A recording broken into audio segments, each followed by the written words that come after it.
Have you ever noticed how an old story keeps showing up? The same person, the same tone, the same frustration. Ah, they're always doing this. They're always this way. Someone you care about tells you they're doing it again. They know exactly what they're doing. They're passive aggressive, vindictive. It's always been this way. And you nod and you're like, yeah, you're right, because that's the way you see it. But what if the agreement is the very thing keeping the story alive? Here's the pattern. We hear the story, we agree with the story, we repeat the story. They've always been like this. I'm always on the receiving end. I know what they meant. And because we know, the circumstance has no choice but to obey. We look for validation because certainty is creative, not truth, certainty. A coach once said something profound in a situation like this.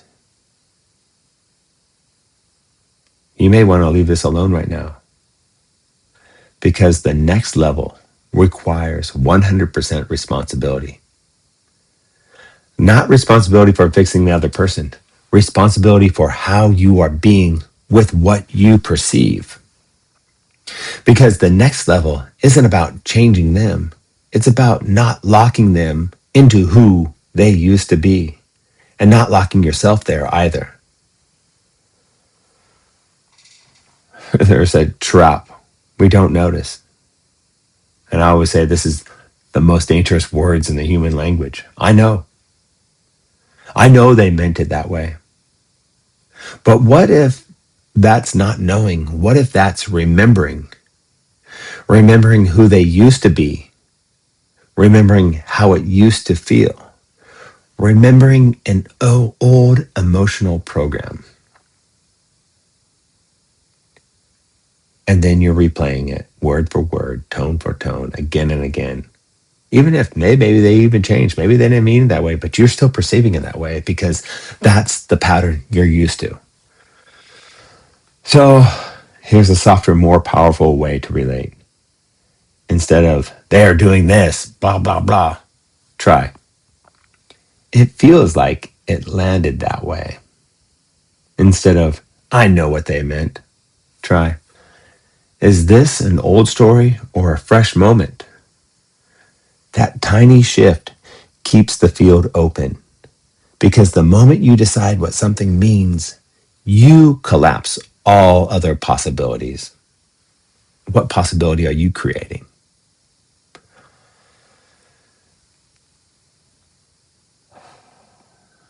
Something practical. The words are neutral. The text is neutral. You can choose the tone. So the real question becomes, which tone are you assuming? Hostile, dismissive, passive-aggressive, curious, supportive, exciting, growing, humorous, sarcastic. Same words, different reality. What tone do you want to hear it as? Practice. Assume the tone that serves you. Try this. Assume the tone that benefits you. Assume the tone that lifts you. Assume the tone that reflects growth and awareness. If their message was actually saying, heck yeah, I resonate with that, instead of, heck no, I know better. Different inner world. And your inner world is the world you live in. Forgiveness without waiting is the real freedom.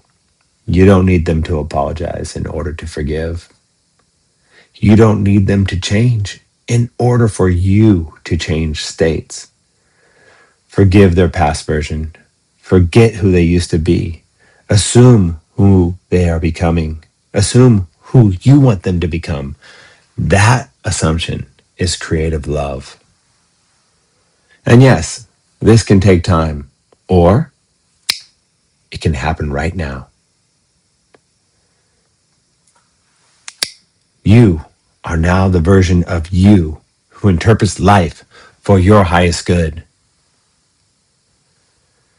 Because state is always available, just like a calisthenics gym, open 24 hours a day. Drop and give me 10. The world doesn't change because people change. The world changes because you stop repeating old stories. Do what cleanses you. Do what aligns you. Do what keeps you whole and awake. The change inside of you is the spark for a better world. Be the change you want to see. It all starts with you. Here, now. Create the possibilities you want in your life. Go with wisdom and understanding, with love and peace, and enjoy this day.